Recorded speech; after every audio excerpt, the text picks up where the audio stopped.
지난주 우리가 이 시간에 미국의 4월 CPI 결과를 보고 다소 시장의 긍정적인 움직임을 예상을 했었잖아요. 그런데 시장은 경기 침체 또 난항을 겪고 있는 미국의 부채 한도 협상 쪽으로 좀 시선을 옮기면서 지지부진한 움직임이 한 주 정도 좀 나왔었거든요. 대표님이 시장 움직임 좀 어떻게 보고 계세요? 이제 전차 군단이 가나했다가 네. 완전히 실패했어요. 아, 실패한 건가요? 예, 실패한 것 같아요. 오늘 올라간 걸로 보이죠? 네. 저는 폭탄 제조한 것 같아요. 파생 파생 시장에. 쪽에서? 예. 그래서 자세한 설명이 필요하겠는데요. 그러니까 전번 시간에 우리가 이 시간 통해서 CPI 4.9 찍고 와우에서 그때 야간 이제 전차 군단이 갈 수 있다. 그래서 그 다음 날 미래반도체하고 AD 테크놀로지라든지 DB하이텍 사겠다. 네. 그리고 선물 326에 사자. 야간 시장 이용해서. 네. 그리고 그 다음 날 아침까지는 좋았어요. 그러니까 생각대로 막 올라가고 그 329. 그래서 제가 330 돌파 삼성전자 66,000원 돌파. 네. 이거 가나 딱 선물이 329를 찍고 3시부터 하방 공격이 나오는 거예요. 파생시장에서. 이게 이제 이때가 그러니까 목요일 위클리 옵션 만기일이었어요. 네. 뭐 이유는 여러 가지 있어요. 뭐 CDF 구자 또 공격이라든지 중국 변동성의 침체라든지 해서 그런데 삼성전자를 때려버리는 거예요. 그러면서 선물 기준으로 거의 7포인트를 그 다음 날까지 그 15일까지 급락을 시켜요. 이거 상당한 하방 공격이거든요. 그리고 이때 또 그때 이제 결론은 CPI, PPI 좋게 나왔지만 결론은 삼성전자를 때려버린 거예요. 66,000원 돌파를 못하고. 그러니까 이런 모습이 나온 거죠. 삼성전자가 보시면 요 날입니다. 요 날 제가 파란 여기서 탁 치고 나가서 66,000원을 돌파해야 되는데 시가가 고가가 돼버리면서 63,600원까지 오히려 죽여버린 겁니다. 네. 우리가 2,450 검증하냐, 2,550을 뚫느냐가 삼성전자 63,500원 가냐, 66,000 돌파해서 67,000원 가냐 갖고 판단하자고 그랬죠. 네. 결론은 어때요? PPI, CPI 좋게 나왔는데 반대로 눌러버린 거예요. 근데 그 다행스러운 거는 그 다음날 중국이 바닥 찍고 올라오고 나스닥도 좀 올라와줘서 요 삼성전자가 또 다시 65,700원까지 대반등 줬는데 문제는 오늘도 때렸어요. 뭐 금액은 크진 않아요. 네. 근데 오히려 SK하이닉스를 올려요. 85,000원 지지하니까 SK하이닉스는 9만 원 올려놓고 삼성전자는 계속 누르는 거예요. 그러면 제가 걱정은 이제 6월 1일과 네. 6월 8일 날로 체크를 하겠습니다. 그러니까 이렇게 미리 그려볼게요. 이게 이제 그 파생을 매매 안 하시면 이 그림이 이해가 안 될 겁니다. 즉 6월 1일 날이 뭐 예를 들어서 X데이라고 표현을 하지 않습니까? 저는 이때까지 타협을 못 본다 쪽으로 시장은 반응할 것 같고요. 네, 미국의 부채 한도 협상이요. 그리고 6월 8일이 만기일입니다. 선물 옵션 동시 만기. 예. 네. 그리고 요 사이에 우리가 또 검증할 거는 5월 20일 날 금통위. 금리 저는 미국이 저렇게 인상했음에도 우리는 동결할 것 같아요. 뭐 부동산 PF 문제라든지 그 한국은행장의 생각이 그러신 것 같아요. 네. 그러면 환율도 불안해졌고 또 침체로 가고 그러면 이걸 걱정하는 거예요. 삼성전자 매수해서 합성 매도한 거를 이렇게 할까 봐. 이제 삼성전자 매도하면서 청산 매수로 들어갈까 봐. 오히려 롤오버 해줘서 삼성전자 매수를 계속하고 6월물을 9월물을 롤오버 시키면 그런 대로 유지할 수 있을 것 같은데 이거를 청산 게임을 할까 봐. 그러면 이번에 66,000원에서 또 63,000원 줄 때 2,450을 공격할 수가 있어요. 6월 8일을 기점으로요. 그 전에요. 그 전에 만기일 전에. 예, 만기일 전에. 네. 그럼 지금 5월 17일이거든요. 6월 8일까지 거래일수가 이거 상당하다고요. 그래서 이번에 갈 자리에 못 가갖고 우리가 이 시간 통해서 이제 미래반도체라든지 DB하이텍이라든지 이런 거 사자. 선물 파생 시장에서 갈 자리에 못 가서 반 리스크 관리하라. 매도 그리고 현금 갖고 있다가 네. 부채 한도 협상이 타결 안 됐다. 6월 1일 상징적 의미로 그래갖고 뭐 다우나 나스닥이 급락할 때 그때 오히려 사자. 이런 리스크 관리 전략으로 바꾸겠습니다. 네. 그러니까 자동차 부품 소부장이 레스고를 원했는데 실제 시장은 파생 시장에서 삼성전자가 숏이 걸리는 냄새가 나요. 눈에는 삼성전자 매수로 보여요. 계속 추세는 매수입니다. 그런데 가야 될 자리에서 못 가고 있어요. 오늘도 마찬가지예요. 오늘도 지수는 올랐죠. 네. 근데 올려놓고 죽인 꼴이 된 겁니다. 파생 시장에서는. 그래서 이 뒤에 그 파생 시장의 뒷그림자가 좀 찝찝해요. 그러니까 오히려 지금 우리가 이 시간에 뭘 떠들어야 되냐면 선물은 삼성전자는 지금 67,000원 가고 있고 네. DB하이텍 미래반도체가 20-30% 올라가고 있고 전차군단 같이 가서 지수는 지금 2,520이나 2,550을 봐야 됩니다.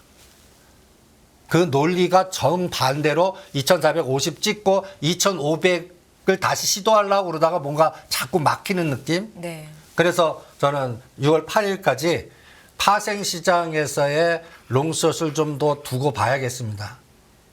그거 확인될 때까지는 소부장 전차군단 리스크 관리 이렇게 전략을 짜죠. 네, 6월 8일 선물 옵션 동시 만기일까지는 적극적인 매수보다는 리스크 관리를 해야 된다. 현금화를 어느 정도는 꼭 해둬야 하는 게 맞다라는 말씀을 하고 계신 거잖아요. 미국의 빅테크주들은 그렇게 크게 꺾이는 것 같지를 않았거든요, 대표님. 우리 증시가 이렇게 못 갔던 이유를 어디서 찾으세요? 아니, 그러니까 파생 롱숏에서 오히려 죽이는, 그러니까 올랄 때 차익을 향실하거나 매도 전략을 쓰는 것 같아요. 오히려 빅테크 주가들은 좋습니다. 네. 그러니까 이게 그러니까 문제예요. 미국 시장은 가요. 빅테크만. 빅테크만 좋아요. 네. 따라가질 못해요. 따라가질 못합니다. 나는 여기서 문제점을 찾아야 된다고 봅니다. 가야 될 자리에서 그걸 이용해주는 매매 에너지가 없어요. 그러면 왜 그럴까를 고민해 보는 거죠. 지금 제가 그래서 미국 시장을 이렇게 갖고 와봤거든요. 네. 한번 미국 시장을 한번 체크해 보시죠. 원달러 환율이 다시 1,300원대에서 내려올 생각을 못 하고 있는 거, 이런 변동성이 좀 심해지는 것도 하나의 원인이 될 수 있을까요? 그것도 원인이 될 것 같고 환율이 저는 1,450원 요번에 금통위에서 금리 동결하면요. 네. 1,450원을 돌파할 것 같아요. 1,350원을요? 예. 그러면 또 이게 또 아시아에서 숏이 걸릴 수가 있거든요. 특히 우리나라. 네. 지금 그러니까 보면 아시아 시장에서 한국만 팔 수 있다는 말씀이세요? 예. 오히려 그게 일본을 사고 일본롱 아시아 숏 걸릴 수 있을 것 같아요. 대한민국. 대만 숏. 대만 숏. 네. 그다음에 중국 관련 화학 소비, 중국 관련된 경기 민감주 숏. 그러면 여기서 이제 자동차가 부러지면 안 돼요. 그래서 자동차가 19만 원 무너지면 안 돼요. 현대차. 네. 기아도 8만 5천 원을 부러지면 안 돼요. 지지해 줘야 돼요. 지금 이거 걱정하게 됐습니다. 오히려. 그래서 이 나스닥 보세요. 우리가 그 A 시나리오, B 시나리오가 전번에 그래서 지난 시간에. 예. 예. 근데 미국은 A 시나리오로 가요. 여기 보시면 A 시나리오로 갑니다. 다우만 부러진 겁니다. 다우. 그러니까 빅테크주는 그리고 필라델피아 반도체 지수가 좀 찝찝해요. 여기도 반도체. 그러니까 엔비디아나 마이크로소프트나 구글이나 이런 쪽은 괜찮은데 인텔이나 이런 쪽 반도체 쪽 마이크로 테크놀로지라든지 이런 쪽은 좀 자꾸 좀 뭔가 발목 잡는 느낌이 들고 또 테슬라가 또 발목을 잡아요. 그러니까 필라델피아 반도체 지수 제가 이 동그라미 친 게 4월 27일, 5월 4일, 그 다음에 요번에 5월 15일 이렇게 가고 있어요. 네. 그런데 문제는 뭐냐? 다우 10만 압축해서 한번 보시죠. 3월 15일 저점을 공격을 해요. 이게 그러니까 간단히 해서 다우라고 그러면 다우 10이 하면 이제 구경제라든지 간단하게 해서 여기 홈디포, 맥도날드, 그 다음에 그냥 간단하게 이런 종목이 랭킹, 유나이티드 헬스케어 그룹, 골드만삭스, 마이크로소프트 하나 있어요. 근데 홈디포, 맥도날드, 캐터필러, 비자 뭐 이런 것들이 여기에 포함이 돼 있습니다. 그러니까 홈디포 실적이 예상보다 좀 많이 저조해서 그러니까 주가가 좀 많이 내렸었죠. 그러니까 소비 심리가 좀 꺾이는 듯한 분위기. 예. 그러니까 지갑 안 열고 그러니까 서민층의 지갑이 뭔가 노이즈가 있고 그다음에 이제 최종 확인은 또 월마트 갖고 하면 될 것 같아요. 네. 월마트가 뭐 한 20 며칠 날 하는 거 정확한 날짜는 먼저 다음 주에 할 겁니다. 근데 월마트마저도 그러니까 홈디포 관련된 종목은 하단이에요. 50이 최저가예요. 많이 네. 못 올랐는데 나쁘니까 근데 문제는 이 모간 스탠리도 마찬가지예요. 그러니까 다우 10이 3월 달 저점 수준 그러면 우리나라 종합주가에서 3월 달에는 2,380이었거든요. 네. 그 맥도날드는 좋아요. 그러니까 여기도 소비주에 따라서 뭔가 차이인데 문제는 이제 고가에 갔던 거를 끌고 내려올까 봐.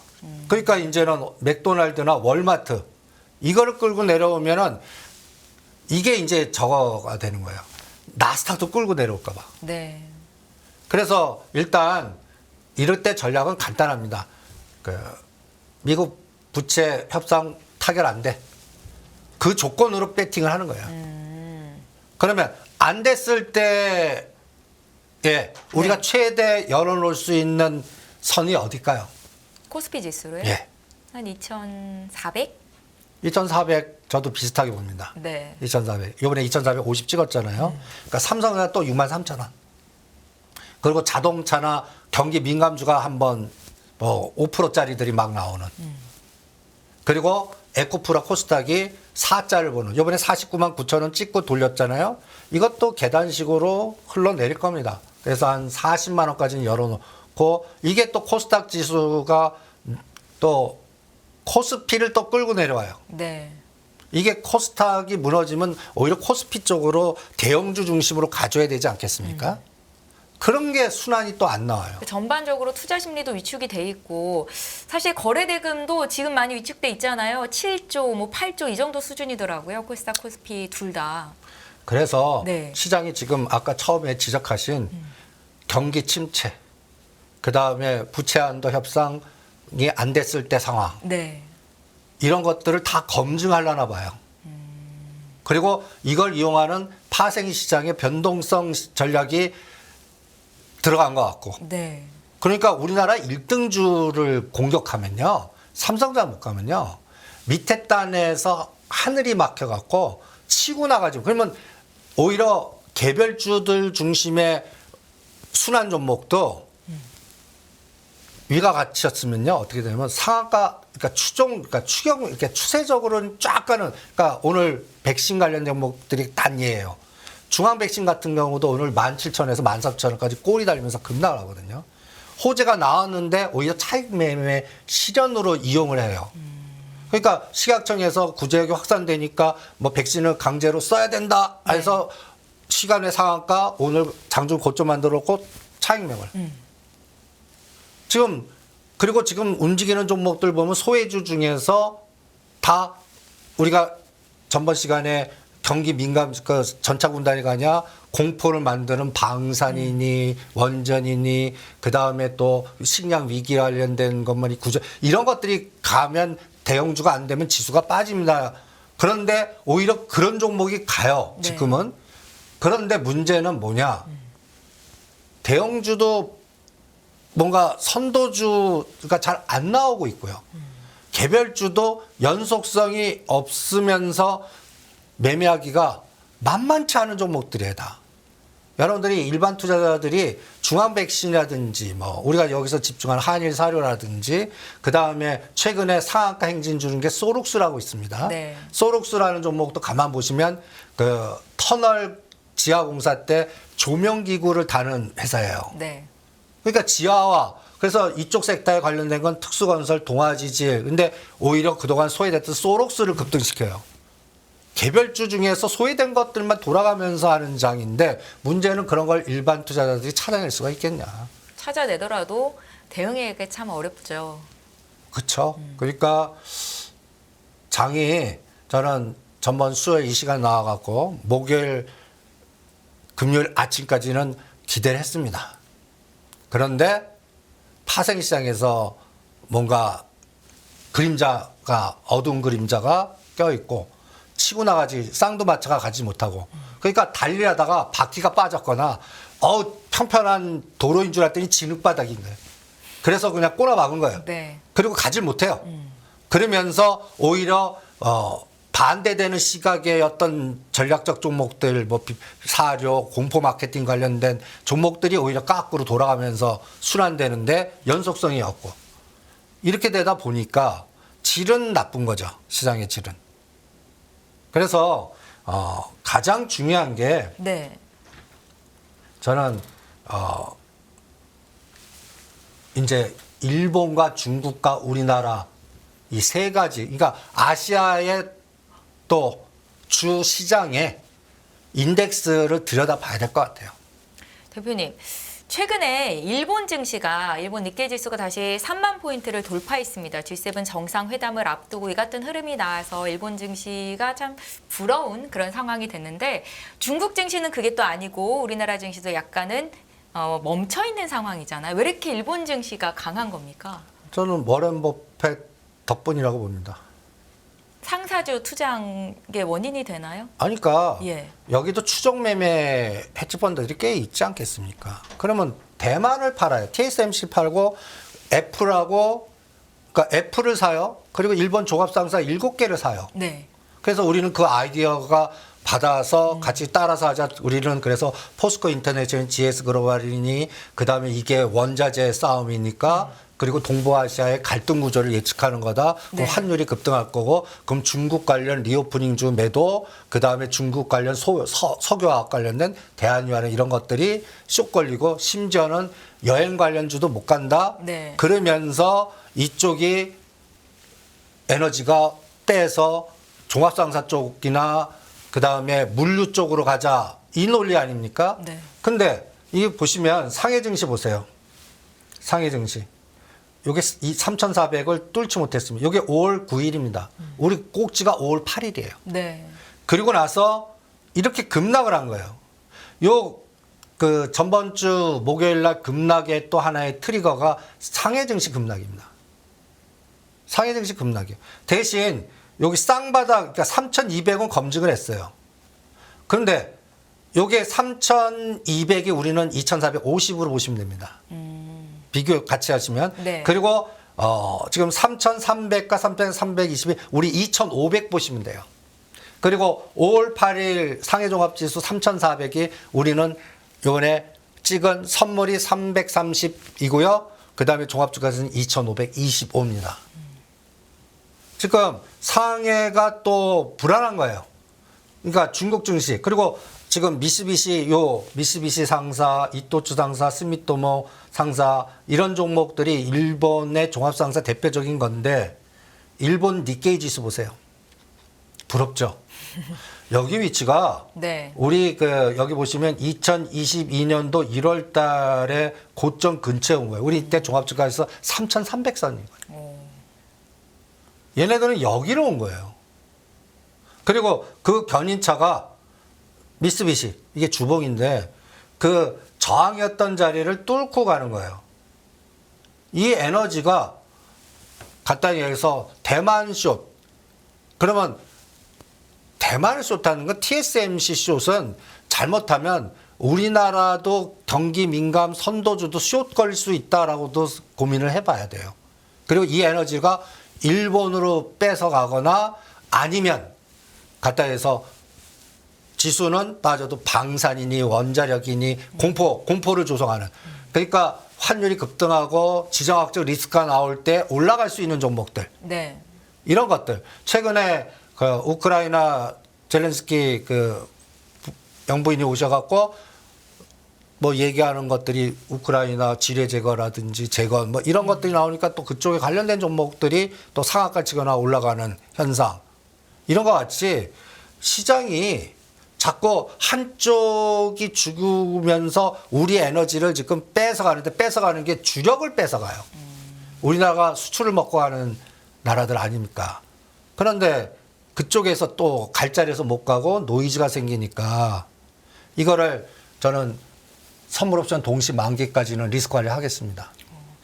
외국계 자금이 우리나라 증시나 대만, 중국 쪽을 팔고 일본 쪽으로 쏠리고 있는 현상이 우리나라 원달러 환율이 지금 계속 약세를 보이고 있잖아요. 지금 1,330원대, 40원대로 왔다 갔다 하고 있는데 외환위기 또 글로벌 금융위기 때 1,300원대를 본 이후로는 지금 이렇게 1,300원이 유지된 게 과거에는 없었던 것 같거든요. 대표님. 이것도 한 이유가 되는 거예요? 아니, 우리나라 증시에서 자금을 좀 빼는 게? 아니요, 아직은 안 빼요. 삼성전자 들어오고 있고, 네네네. 그 다음에 전체적으로 채권 시장, 이거 우리가 걱정했던 게 미국 금리, 기준금리 이 차이가 지금 거의 이제 잘못하면 200bp로 넘어 175에서 200으로 갈 것 같은데, 그럼에도 불구하고 그 작년도에 그 리스크였던 9, 10월 달에 이 1,440원은 돌파를 안 했습니다.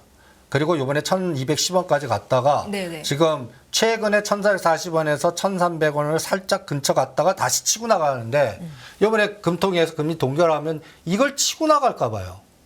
그럼 또 다시 1,350원 치고 나가면 이 1,400원과 1,450원까지 가면 어떻게 해요? 이거를 열어놓을래요. 그러니까 6월 1일하고 6월 8일 요 코스에 그래서 이걸 다행스럽게 막아주고 타협이 되면 그때 확인하고 다시 경기 민감주 소부장 이런 거 할래요. 그런데 여기서 치고 나가죠. 그러면 저는 그때부터 때린다 엑스트 할 것 같아요. 오히려. 그러니까 삼성전자가 지금 들어온 거를 네. 그때부터 때리기 시작하면 아직까지 시장이 더 어려지게. 아직 삼성전자 때리지 않아요. 100만 주 이상 오늘도 좀 40만 주 때렸어요. 네. 삼성전자는 추세로 삽니다. 1월 3일부터는 8조 샀고요. 3월 14일부터는 거의 5조를 샀어요. 근데 문제는 뭐예요? 그럼에도 불구하고 6만 6천 원을 돌파를 못해요. 그러면 삼성전자를 사요. 대신 딴 거를 죽이고 있다는 얘기입니다.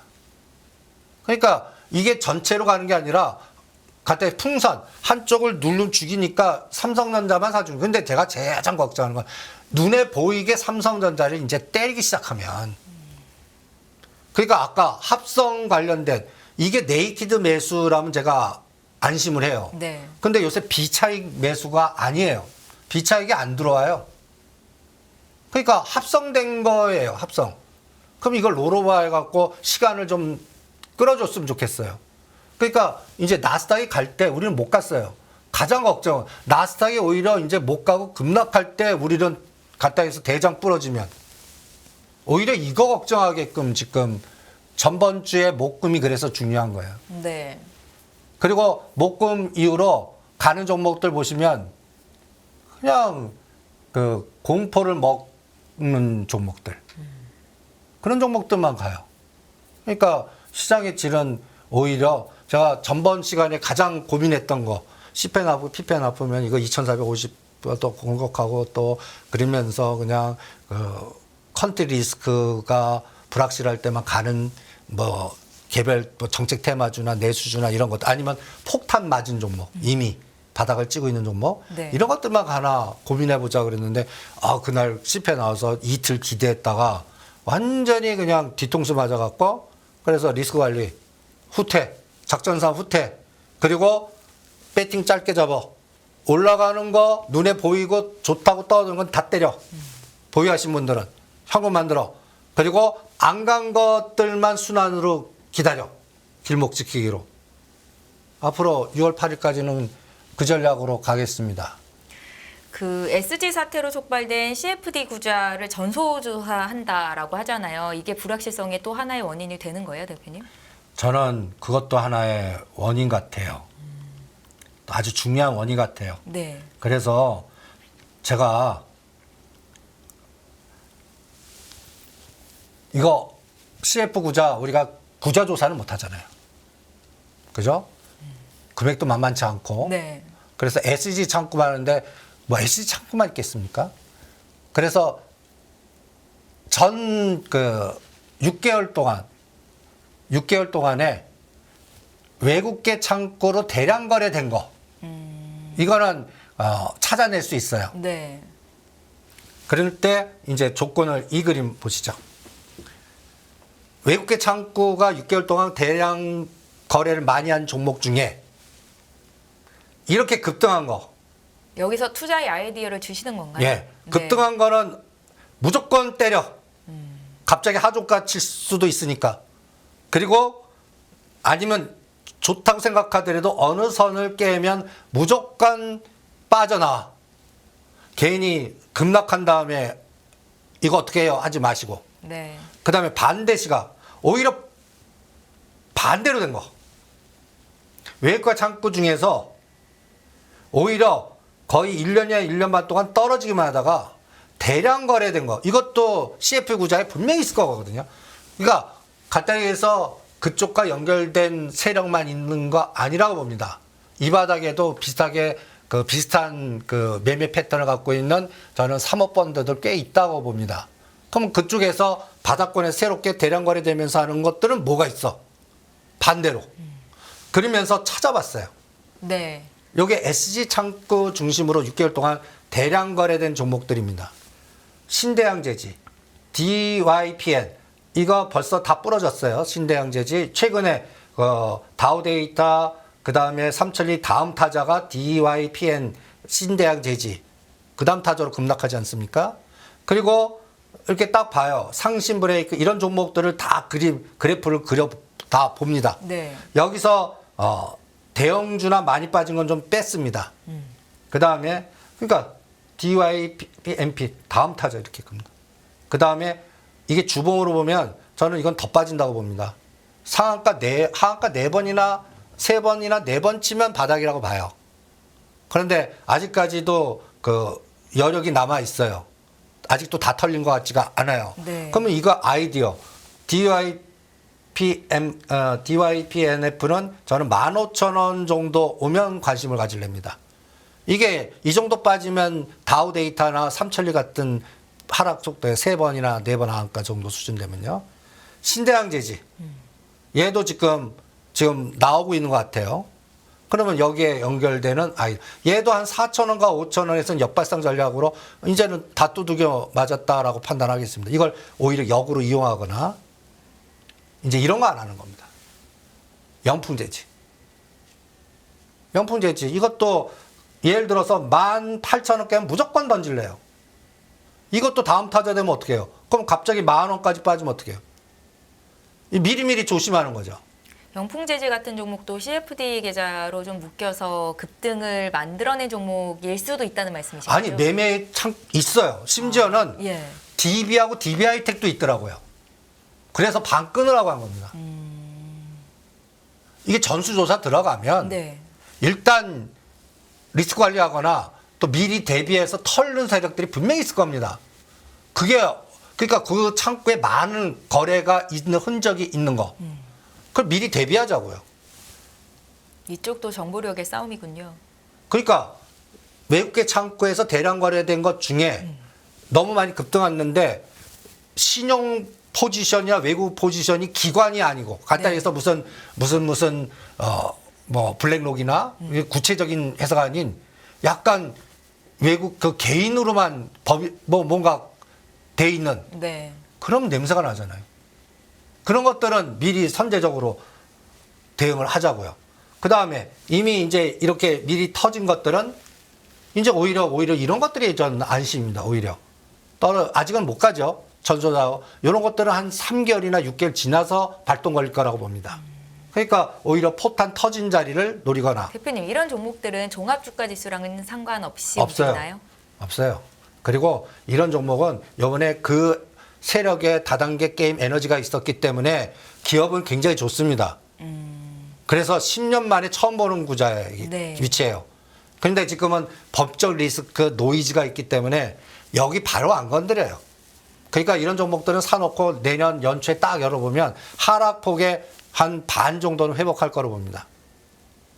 그런 종목들로 오히려 지수 빠지면 더 갈 거예요. 이런 것들은. 그 다음에 다올 투자는 벌써 그걸 노리는 또 큰 에너지가 있다고 그랬고 네. 성광 이런 것들이 지금 흘러내려요. 그러면 이런 것들을 보나 매수해갖고 일정 금액 놓고 거치식으로 가는 거예요. 이것도 하나의 포탄 터진 자리를 미리 대비하는 전략. 그 다음이 다른 창고도 뒤져본 거예요. JP 모간에 DB가 있더라고요. 그 다음에 다이나믹 디자인이라고 있어요. 근데 이 종목은 박살 12,000원에서 5,000원까지 이미 급락을 시켜놨어요. 네. 그래서 제가 이건 사자고 그랬어요. DB는 반 털어라. 다이나믹 디자인은 반 사라. 그리고 테라사이언 이것도 냄새 나서 이것도 털고 나와라. 이렇게 종목들이 이렇게 명단들이 나온 거는 아까 바닥권에 있는 건 오히려 사자. 네. 그 다음에 너무 급등한 거는 빠져나오자. 뭐 이런 전략으로 요게 보세요. 12,000원짜리가 4,000원대까지 뺐어요. 오늘 상한가입니다. 이것도 뭐 근데 전수자 들어가잖아요. 그럼 이거 보유하신 분은 9,000원 대리 잡거나 팔고 나오세요. 이런 것들이 CFD 구자가 있다는 얘기는 간단히 얘기해서 뭔가 보이지 않는 이해 당사자들의 머니 게임이 들어갈 확률이 높은 종목들이에요. 근데 위치에 따라 전략이 다른 거죠. 네. 이런 것들을 여러분들이 외국계 창구 전수조사 여러분들이 할 수 있습니다. 찾아보면 그거 데이터 얻을 수 있어요. 네. 그 다음이 그 종목을 그 증권거래소 들어가면요. 신용 잔고 순으로 쫙 그 종목을 찾을 수 있어요. 이게 몇 프로 있는지. 10% 이상 된 건 위험하다고요. 그런 것들이 있으면 또 피하고요. 오히려 휴젤은 그 명단에 들어가 있어요. 근데 주가는 굉장히 많이 빠져 있잖아요. 그래서 저는 이건 사볼래입니다. 이렇게 각각 종목마다 또 남선 알루미늄이라고 있어요. 이것도 외국계 창구 통해서 이게 근데 이런 종목들이 외국계 창구로 들어갈 종목이 아니거든요. 네. 간단히 얘기해서 이것도 아까 얘기한 대로 포장된 창구만 이용한 검은머리라는 얘기예요. 네. 그럼 남선 알루미늄이 왜 나왔을까라고 고민해 보는 거예요. 여기서 또 이 시장을 아시는 분은 이낙연 테마주입니다. 아, 내년도 총선 게임이 벌써 시작하나? 그러면 요새 뭐 위믹스 코인 뭐 그다음에 제가 이것 때문에 위메이드나 위메이 이런 것 쪽 하지 마라 하는 것 같이. 근데 그게 반대 에너지는 그러면 또 이 당내의 권력 싸움에 또 이낙연 이분이 또 다시 등장하나? 거기에 관련된 종목들이 뭐가 있나? 그리고 CFD 구자로 뭐가 있는? 그러면 또 관심 대상에 대신 이런 것들은 테마주이기 때문에 금액을 조금 하고 네. 한번 들여다보는 거죠. 이렇게 구자를 조사하다 보니까 여기 이게 막 나와요. 그 나온 데이터를 이게 이제 현장주의죠. 네. 이게 노가다 작업입니다. 빅데이터 작업 이거를 제가 그 주말에 토요일 날 일요일 날 해갖고 뒤지는데 한 6시간 걸렸어요. 그래서 정리해갖고 압축하다 보니까 이거는 하면 안 되겠다.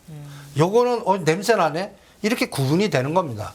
그런 것들을 잘 이용을 해보십시오. 네. 저희가 이제 대표님께서 하신 말씀을 정리를 좀 해보면 일단은 6월 8일 선물 옵션 동시 만기일 전까지는 시장의 공포가 만연해 있고 또 리스크 관리를 해야 한다라고 말씀을 하셨잖아요. 그동안 이 방송을 통해서 이 종목들은 앞으로 상승할 여력이 있다라고 말씀하셨던 종목들 시청자 여러분들이 분명히 이제 사 모으고 계신 분들이 있을 거란 말이에요. 지금 이런 공포 자리에서 조금씩 사가도 좋은 건지 거기에 대한 아이디어를 좀 얻고 싶어요. 간단히 예를 들어서 네. 그 공포를 그러니까 지수가 급락할 때 올라가는 섹터는 사자. 그러면 미국이 그 부채 한도 협상 결렬됐어요. 네. 그래서 환율이 급등해요. 그러면 그때 살만한 게 뭐가 있을까요? 다 팔아야 될까요? 저는 아니라고 봅니다. 스마트 헬스케어 올라갈 것 같아요. 스마트 헬스케어. 네. 스마트 헬스케어요. 그 다음에 구제약주 올라갈 것 같아요. 구제약주. 예. 그 다음이 또 정부가 정책적 방향. 지금 소룩스가 상한가 스트레이트 3번 치는 그런 게임 같이 이게 SOC 관련된 중에 정부가 성장률 이거가 떨어지니까 이거를 커버해서 내년 총선용으로 그러니까 남선 알림 나오듯이 동아지질, 특수건설. 그 다음에 요번에 21일 날 우리 국토부 장관이 우크라이나하고 폴란드를 갑니다. 우크라이나 재건 사업과 관련해서 어떤 기대감이 좀 형성이 되고 있는 것 같습니다. 근데 네. 기대감 갖고는 안 된다고 자꾸 얘기했죠. 이제 수주해 오거나. 그러니까 왜 갈까요? 저는 왜 갈까요? 라는 걸 그러니까 시장한테 물어보는 거예요. 그리고 거기에서 나올 만한 스토리는 뭘까를 또 생각해 보는 거예요. 그러면 폴란드 그리고 가까이에서 딱 들어오는 게 있지 않습니까? 웨스팅하우스가 딴지 거는 게 요번에 가서 뭔가 마크 조절해서 풀려갖고 오는데 폴란드라든지 체코 쪽에서 원전 수주해왔습니다. 라고 하는 순간에 그쪽 관련 G2 파워라든지 이런 것들은 어떻게 될까요? 30에서 50 그냥 그때 오히려 때리자고요. 오히려 조정하고 있는 거. 네. 그러니까 핵, 원전, 스마트 헬스케어, 그 다음에 또 정부가 발주를 주고 거기에서 매출이 일어나서 뭔가 실적이 커버가 되는 종목들. 이게 정책 연골고리라고 제가 표현을 하는데 네. 이런 쪽은 하자고요. 그리고 또 핵 관련된 거. 여기에 딱 보시면 우리가 이 시간 통해서 일진파워라든지 다원시스를 얘기해 드리지 않았습니까? 올려놓고 눌리모 지금 자꾸 에너지가 나와요. 거래가 들어와요. 그러면 이런 것들은 뭐 2만 원 정도 목표 탔게, 다원시스도 17,200만 원 탔게. 이런 것들은 지수가 급락할 때 공포를 먹고 가는 섹터라고 봅니다. 그러니까 이런 것들을 오히려 지수가 빠져도 다 빠지지 않거든요. 네. 그러니까 그러한 스마트 헬스케어라든지 그 다음에 또 국토부 장관이 참 이슈를 만들 만한 걸 닦아요. 5월 21일입니다. 그 사이에 우크라이나 가까이에서 고물 협상 18일, G7 그거 끝나고 나서 21일이에요. 그리고 금통이 25일, 6월 1일. 그럼 이때까지 이벤트는 맥을 딱딱 집으면서 전체 시가상위 종목들은 못 갈 것 같고 아니면 변동만 줄 것 같고 네. 그러면서 뭔가 스토리텔링으로 에너지를 주는 종목들이 돌아가면서 움직이는. 근데 이런 것들은 지수를 건드리는 섹터들이 아니라고요. 그러니까 이런 것들은 어떻게 해요? 올라가건 하지 말라고요. 오히려 눌림목대 사거나 나눠서 사서 오를 때 오히려 치고 빠지는. 호재 나올 때 치고 빠지는. 오늘 중앙백신이 그런 모습을 보였고요. 구제약주는 어떤 관점에서 좀 유효하다고 말씀을 하시는 거예요? 구제약주도 제거하는 게 많아요. 매출이 안 나오고 실적이 연속 적자 제외. 네. 그 다음에 또 뭘 제어해야 되냐면 인상, 삼상 뭐 해갖고 자금 조달해서 해야 되는 회사 제외. 그러면 이거 제외하고 하면은 뭐가 남냐면요. 젊어지는 재생, 원격 진료. 요새는 원격 진료라고 표현하지 말고 비대면이라고 많이 네. 표현하죠. 오늘 그쪽 섹터에서 제일 무슨 K인가? 그리고 비트컴퓨터 뭐 이런 거 있고, 그 다음에 또 젊음과 연결된 거는 또 차바이오텍 그 시리즈가 있고요. 그 다음에 또 이쪽 섹터에서 또 눈여겨봐야 될 게 항암 추적되는 거. 그래서 다원시스 말씀을 하신 거죠? 예. 그거는 다원시스보다는 다원 메딕스 계열사. 그러니까 그게 연결된 거. 이런 것들, 그러니까 표적 항암, 그 다음에 비대면, 네. 그리고 재생의학. 미국은 그쪽을 움직이는데 우리는 아직 안 온 것 같아요. 그러니까 그런 것들을 생각해서 대응하는 게 어떻겠나. 이렇게 전략을 짜보고 싶고, 그 다음에 이제 진짜 약을 갖고 하는 것들은 그 동물의약품, 뭐 코미콤이라고 있습니다. 동물의약품. 그 다음에 요새 알게 모르게 어린이라든지 이런 애들 독감이 이게 장난이 아닌 것 같아요. 오, 지금 심각해요. 예. 네, 열도 나고 독감이 꽤 오래 가고. 예. 네. 근데 소화 그 응급 기능 시스템은 다 붕괴됐고. 그런데 오늘 또 나온 뉴스를 보니까 초진으로 비대면 진료가 소아 쪽은 가능하게끔 길이 좀 열리는 분위기로 가고 있더라고요. 그러니까 그쪽 관련된 게 이제 공포 때 올라갈 수 있는 지수 시가상위 종목들이 부러질 때 올라갈 수 있는 틈새 같아요. 그러니까 지금은 그 틈새를 노리면서 6월 8일까지 진짜 불확실성이 제거돼야 돼요. 그냥 이렇게 생각해요. 그래, 안 됐어. 부채 한도 궁극적으로는 됩니다. 7, 8월 정도 돼요. 근데 그 제넷 앨런인 재무장관이 다 2월 1일 디데이 겁주잖아요, 자꾸. 그래서 또 시장은 또 그날을 쳐다볼 거거든요. 네. 예? 근데 안 됐다고 나왔을 때 변동성. 근데 그때 딱 나스닥이 급락을 해버린 거예요. 그래서 빅테크가 버티던 게 부러지면 우리가 못 가던 거에 어떻게 되겠어요? 또 안 가는 게 떨어질 때는 같이 가요.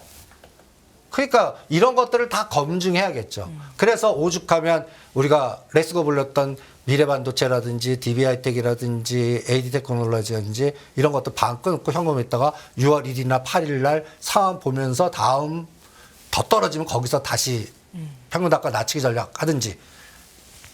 그러면 이쪽에서 제일 잘 버텼던 게 뭐냐면 SNS텍하고 한미반도체였어요. 그게 이제부터 또 흘러내리기 시작해요. 네. 그러니까 시장이 이런 걸 뭐라 그러면 안개 낀 장세. 이제 해가 딱 해서 달리기를 딱 했는데 갑자기 1m도 안 보이는 안개가 확 껴버린 거예요. 그럼 차를 이게 엑셀레이터 받고 가요? 서행해야죠. 지금 그런 구간이 6월 8일까지 잡겠습니다. 그래서 결국은 뭐가 튀어나올지 모르겠어요. 세린메이라는 격업이 맞는 건가요, 대표님? 지수는 세린메이가 맞아 떨어지는 것 같네요. 네. 네. 대신 오히려 이번에 2,450 찍고 2,500 근처까지 가는데 그래서 많이 가봤자 2,520이 땡칠 것 같아요. 330을 돌파 못하네요. 삼성전자 66,000을 돌파 못하고. 그러니까 이제 현대차, 기아차마저도 무너지면 제가 이제 오늘 이쪽에서 땡긴 게 있어요. 전번에는 소해주가 세종공업이니 뭐 아진사람이니 이런 게 SM이었는데 이제 이게 부러지고 오늘 디스플레이텍이나 현대공업이나 이제 우리가 주력으로 미는 것들이 다시 올라와요. 네. 짧게 보겠습니다. 고점 돌파 안 길지 보겠어요. 않다. 예. 네. 반은 추세로 가고 이 7, 8월이면 다 해결될 것 같거든요. 대신 반은 때렸다 샀다 하면서 짧게 안타 치면서 그러니까 요새 20, 30% 올라간 것도 따라가지 마라. 안 하는 게 낫다. 괜히 엮여갖고 순간 변동성이 30%가 순식간에 나오는 장입니다. 그러니까 호재 때 따라가지 마십시오. 네. 오늘 중앙백신 꼴납니다. 그리고 이렇게 한번 부러지죠. 바로 안 가요. 종목을 바꾸더라고요. 이 종목을 바로 뺐다 다시 올렸다 이게 아니라 한 2주나 3주 맥을 딱 끊어놔요. 그럼 그거 따라갔다가 잘못고 다른 걸 그 같은 섹터 내에서 예를 들어서 중앙백신 같은 거 죽이면 맨 처음엔 대생 미생물이 갔어요. 네. 급등. 근데 중앙백신은 그날 따라가서 12,000원에서 9,000원까지 바로 죽여버렸습니다. 윗골이. 그게 급등시킨 거예요. 윗골이 달리고. 그리고 미리 갔던 건 조정시키고. 그러면 이제는 뭐냐면 이제 다시 5,000원대 산 한일사료가 7,000원 넘나. 그다음에 CJ 이러면 우리가 SPC 삼립 이런 것들이 돌아가면서 하나 아니면 포스코 인터내셔널이나 GS 글로벌이나 네옴시티 관련된 종목. 이런 것들이 이번에 단기 급락한 거 한미글로벌, 코롱글로벌 이런 것들을 사놓고 으쌰 나오면 또 때려버리는 그런 트레이딩 시장으로 6월 달까지 체크하는 게 어떻겠나. 그러니까 시장이 어려워지고 있습니다. 점점. 안개 꼈어요. 진짜 안개가 쫙 깔려갖고 1m도 안 보여요. 그러니까 이럴 때는 양매수 전략이 최고입니다. 파생시장 거래하는 건 좀 어떠세요? 파생시장은 네. 요번에 좋게 봤다가 엮였어요. 그러니까 326, 327에서 320 때리고 다시 샀는데 320까지 죽여갖고 그나마 중국 돌려서 327, 8에 청산하고 지금 중립구간 327과 8을 중립구간에서 양매수 걸어놨습니다. 선물이라면 하나는 사고 하나는 때려버려요. 그래서 320까지 열어놓고 330 윗단 열어놓고 왔다 갔다만 하지 방향성 매매 없을 것 같아요. 그러니까 방향성 없이 네. 양편으로만 걸겠습니다. 안개가 껴있으니까. 그럼 한쪽은 실패할 거 아니에요. 그러면 실패한 것들은 끊고 성공한 게 예를 들어서 100만 원, 100만 원 넣어요. 100만 원이 건지는 게 10만 원밖에 못 건져요. 그래도 이 100만 원이 300만 원, 500만 원 되면 합치면 플러스가 되잖아요. 그런 장이 될 것 같아요. 공포 불안이니까 대신 만기일이 짧아야 돼요. 그래서 그런 변동성만 하겠습니다.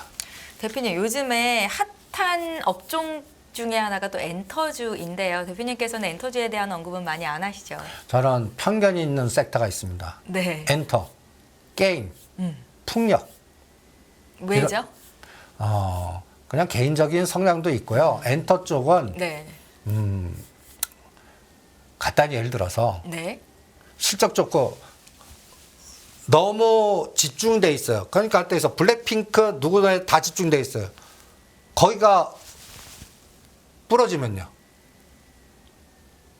예를 들어서 블랙핑크 한 연이 탈퇴되거나 뭔가 또 무슨 노이즈 잡혀갖고 이런 거 예측 못 하거든요. 그러니까 어떤 한 그룹에 너무 의존적이다라는 말씀이시죠? 전체 매출이 어떤 그룹 너무 편중돼 있어요. 난 그런 기업들은 안 합니다. 그리고 또 지금 미국과 중국과 싸움에 네. 중국이 우리나라 이 카운터 펀치 내릴 게 컨텐츠밖에 없어요. 게임 파노라든지 엔터라든지 이런 것들 갖고 그러면 한 방 날려버리면 어떻게 해요? 근데 지금은 그게 실적을 해서 요번에 그 그 투어 해갖고 어마무시 큰 수익 났지 않습니까? 그거 갖고 계시면은 감사합니다 하고 잘 챙기시죠. 지금 자리에서 들어갈 건 아니다라는 지금 말씀이시죠? 자리에 왜 들어가요? 있는 분들 영역입니다. 1년 새 JYP 같은 경우는 시가총액이 2배 늘었고 당연하죠. 예. 그러니까 저는 더블 간 거 절대 안 합니다. 다른 거 바닥에 있는 거에서 오히려 SPC 삼집하시는 게 나아요. 오히려 LG 이노텍 하시는 게 낫다고. 네. 52주 최저가 있는 거. 이런 것들이 더블 기다리시지. 지금 이미 더블 난 게 또 더블 가겠습니까? 반토막 될 수도 있잖아요. 이런 한번 그 너무 아티스트에 집중되어 있는 비즈니스 툴을 갖고 있는 기업들은. 그러니까 좋을 때 파는 거예요. 여기서 방송에서 이것 때문에 급등했습니다. 그리고 난 이거 크게 그런 것들 뉴스에 이렇게 해서 해갖고 결과 좋은 거 하나도 못 봤어요. 리스크 관리하시는 게 나을 것 같아요. 그리고 제가 풍력과 태양은 이거는 방송상으로 얘기할 수가 없습니다. 왜죠? 또 권력 싸움 나오면 또 검찰 불려가는 섹터가 여기서 나올까 봐. 네. 그러니까 그런 것들은 또 옆에도 안 갑니다. 왜냐하면 요새 BBIG 떠듭니까? 우리 전 정부에 노래 불렀던 게 BBIG입니다. 요새 BBIG 떠들어요. 그리고 거기에 편입된 ETF 펀드들의 수익률이 어떻게 돼 있나 보세요. 오히려 현 정부의 방향성은 원전, 방산, 이제 폴란드 그리고 우크라이나 러시아 전쟁이 저는 미국 대권 결국은 날 때까지 할 것 같거든요. 네. 그러면 이거에 우리가 우클릭해갖고 우리가 K방산이 이게 어마무시한 건데 미국의 승인이 있기 때문에 판 겁니다. 그러면 계속 더 팔 것 같거든요. 우크라이나 재건이고 폴란드라는 위치하고 우리나라 위치하고 비교해 보세요. 국제적 정세로 딱 똑같습니다. 그러면 우리가 폴란드에다가 전차도 팔고 철도도 하고 원전도 여기에 에너지가 왜 들어갈까요? 뒤에 저는 미국이 있다고 봅니다. 대리전용이라고 보고 있고요. 그 다음에 워렌 버핏이 왜 대만을 엑스트하고 빠져나왔을까요? 지정학적인 리스크가 있으니까요. 요번에 대만 총통선거에 그 친중파가 지면 저는 한번 군사적인 변동성이 한번 나올 거다에 배팅하겠습니다. 그게 2025년 리스크거든요. 중국이 대만을 공격할 가능성을 보시는 거군요. 아니 워렌 버핏은 그 생각하고 빠져나온 겁니다. 그럼 거기에 가장 이득 보는 게 일본 상사입니다. 그러니까 일본 상사하고 애플로 포트폴리오를 집중했어요. 네. 그리고 이분도 역발상 전략이니까 은행주 삽니다. 망하고 있는 은행주를 사요. 중소형 은행주. 중소형주 은행사 안 사요. 큰 은행주 삽니다. 그러니까 워렌 버핏의 시각은 네. 이미 정해진 것 같아요. 아, 동북아시아 리스크를, 지정학적 리스크를 이익보다는 변동성으로 보는구나. 그리고 지금부터 시작으로 보는구나. 그러면 저는 그분의 직관을 좀 믿겠습니다. 그래서 따라 붙었습니다. 그게 이제 컨트리 리스크가 커질 때 집중할 수 있는 거. 원전, 방산, 식량 위기, 변동성. 그러니까 이제는 재난 안전망 관련된 것들을 들여다봐야 될 것 같아요. 공포가 되는 거. 요새 지진도 장난 아니지 않습니까? 오, 네, 맞아요. 계속 연속성. 네. 이것도 하임리 법칙이고 그다음에 7, 8월 달에 난 기상청 그거 예측하면 나 웃었어요. 7, 8월 달에 맑은 날이 거의 뭐 하루 이틀 정도밖에 없다는 기상 정보가 돌더라고요. 나는 만나볼래요. 근데 만약에 진짜 그렇게 되면 관련된 간단히 얘기해서 그 구제역 같이 또 그때 또 제습기라든지 그 재난안전망 관련된 것들 이런 것들이 바닥에 있으면 상한가 한 번 반짜리는 계속 돌아가면서 나오지 않겠나. 그러니까 오히려 재난안전망을 본다든지 네. 당분간 소외된 종목들 중에 아까 한번 으쌰 파동이라도 나올 수 있는 거. 제가 말하는 으쌰는 상한가 한 번 반입니다. 추세 매매 절대 아니에요. 그러면 여러분들이 방송에 나오고 떠들 때가 꼭지라는 얘기예요. 네. 그러니까 그걸 미리 생각하셔야 됩니다. 그런 시장이 당분간 되지 않겠나. 대표님이 말씀하셨던 종목 중에서 지금 갑자기 한 종목이 떠올라서 여쭤보고 싶은데 현대로템이 오늘 시장 잘 가는데 한 5% 정도 조정이 강하게 나오더라고요. 생각보다 좀 강하게. 그간 많이 올랐었으니까 좀 빠졌다. 이 정도만 해석을 하면 좋을까요? 아니야, 그거는 여러분들 이런 전략할 때 네. 일부러 숏을 거는 ETF가 있습니다. 일부러요? 예. 저가의 좀 종목을 사기 위해서? 아니, 예를 들어서 KG그룹 예를 들을게요. 네. KG 모빌리티 상장 전까지 급등시켜요. 그래서 어느 정도 오른 다음에 담보로 맡겨요. 그럼 이게 이제 손이 헤지펀드 들어가요. 내가 헤지펀드는 이제 때립니다. 빌려 온 거를 깨갖고 반토막을 만들어버려요. 네. 반토 만들어면 그 때린 그 수량이 50%나 배가 늘어납니다. 그런데 어떤 건 6개월 걸리고 1년 걸려요. 그 사이에 일반들은 다 죽어요. 그 다음에 땡겨요. 이 호흡의 작업이 헤지펀드 전략 또 작전하는 애들도 이거 응용 많이 해요. 네. 그러니까 마찬가지로 현대로템의 가장 결정적인 건 폴란드 21일 아닙니까? 그 전에 죽여버리고 나오면 그때 땡길 겁니다. 그래서 제가 이렇게 37,000원에 때려 직전 고점이 32,000원이니까 32,000원과 33,000원에 사놓고 분할일으키고 수주해오나 봐라. 세 가지 수주다. 레일 부분, 그 다음에 또 사우디도 있고 호주도 있고 뭐 많지 않습니까? 폴란드도 있고 방산 부분. 이번에 또 가서 또 K2 또 추가 또 수주 하면 땡큐 아닙니까? 이런 것들을 끌고 올 수 있는 것들. 그런 것들을 오히려 떨어질 때 사 모아서 네. 오히려 수주해왔습니다. 그러면 이번에는 37,000원 돌파해서 4만 원 넘어갈 것 같거든요. 그때 따라가지 마세요. 그때는 오히려 때리십시오. 오히려. 그런 전략으로 가시는 게. 그리고 이쪽만 보는 게 아니라 현대로템, 허스텍, 하나시스템, UAM. 그래서 우리가 전번 시간에 원효로대교 정비소 건물 지는 이런 것들에 관련된 거. 그런 것들이 띵크웨어, 유비벨록스, 현대, 오토에버, 하나시스템, UAM. 네. 이런 것들로 당분간 공포 때 올라갈 수 있는 거. 네.